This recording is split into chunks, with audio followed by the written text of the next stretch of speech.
So if you get a 2.8 lens or a 3.5 or up to 4, that's a good solution for your interior photography.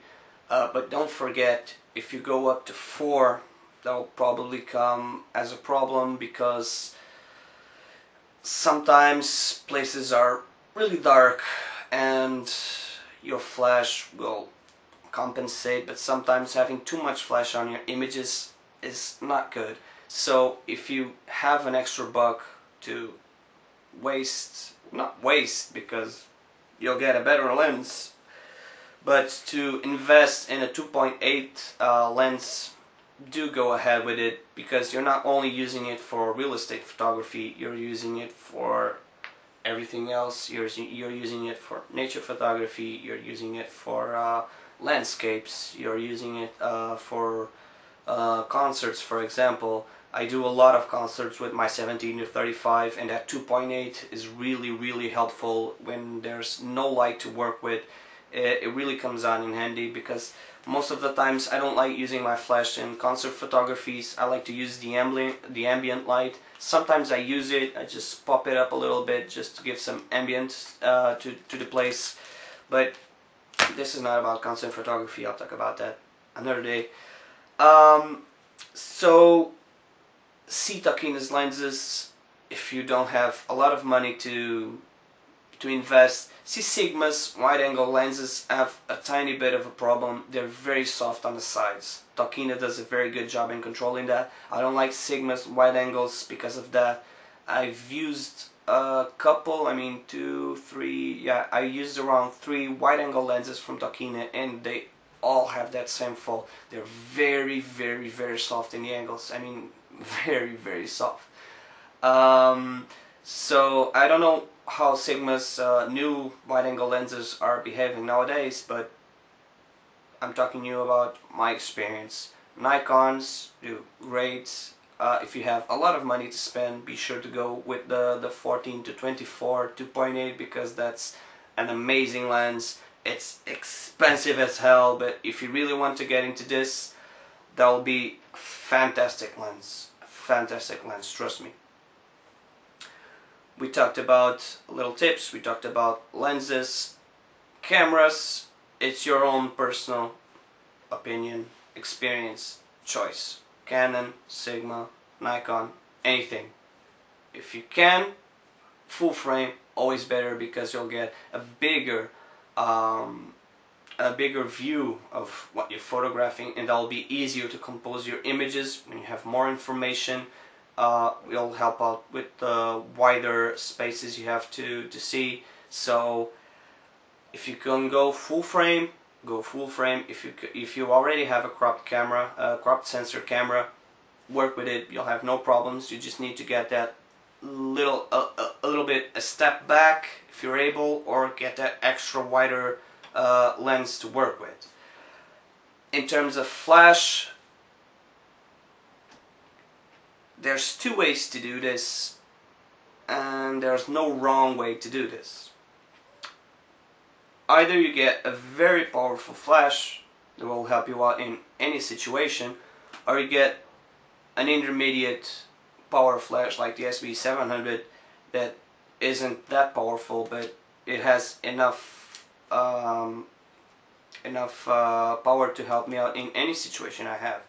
So you can use the TTL feature, of course, and you can use the manual feature. If you use the manual feature at the beginning, it'll be good for you to understand how much power do I need to light this room, how much power do I need to compensate the fact that I have a window in my frame, everything like that. Because when you get your camera metered for the outside shot, if you go manual, you can control the amount of light you'll get inside. If you go to TTL most of the times and then bring your focus back inside and point it to the darkest place, that will make your camera think, okay, this is the darkest place, I need a lot of power from this to compensate that very low light situation over there. So your metering will still be to outside, to the window, so it doesn't blow out, and your TTL metering on your flash will say that's a very dark place, I need a lot of power to compensate. So that will balance out the image very well, because the TTL feature on all of the flashes is very accurate, it's very good. I have no problems whatsoever with this SP700, for example. It works great, the TTL feature is fantastic. Talked about tripods, you can use them or not. If you're starting out, it's a good addition. If you're not, and if you're used to getting those straight lines in your image, don't bother with a tripod. I don't use one and I do great without it. I think that for real estate photography and for interior photography, that's all. Just try to get the best angles, try to sell yourself that house. When you're looking at it, just take the photo that you would look at it and say, wow, that's a great shot. I really like how the window gives some light on this side of the house. That's very good. Try to look for the most welcoming shots. I think that's a very good point to put, the very good way to put it. If the people see the first photo and they feel welcome to get into that house, they'll surely click the link and see the rest of the photos. So be sure to have welcoming photos. Don't have like weird stuff or a very untidy room or anything like that. Try to keep the photos simple. Try not to get any pictures on the frame, because sometimes people look at the photos and they say, wow, that's a very nice family, and then inside their heads they're not being able to see themselves in that house. And that sometimes is a problem for your real estate agent, because people can't imagine themselves in that house because they see a lot of photos, a lot of families, and they say there's a person there, and that kind of blocks your mind. And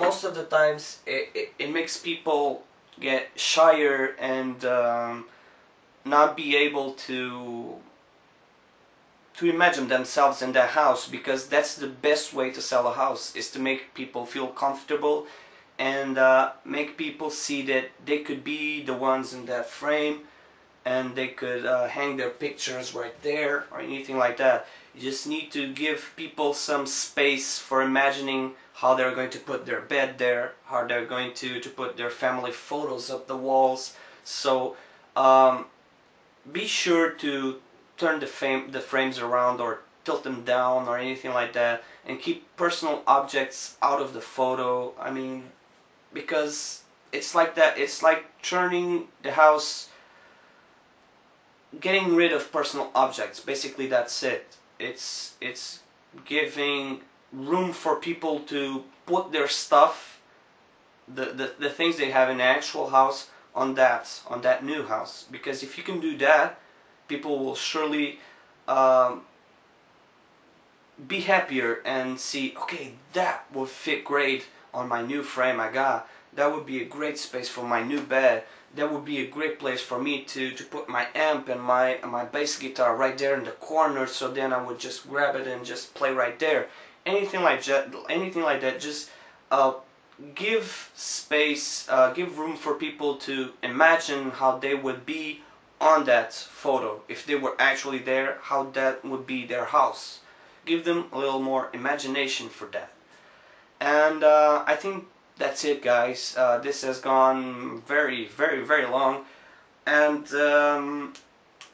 I think I've covered about everything from my experience. So if you guys have any questions, if you have any problems that you would like me to help you solve or anything like that, I'm more than happy to answer to any questions or emails you guys send to me. Leave your comments down below. Like the video if you really liked it, and because it really helps me out, because more people will see my content, and people will comment more, and that will really boost my confidence to make more videos.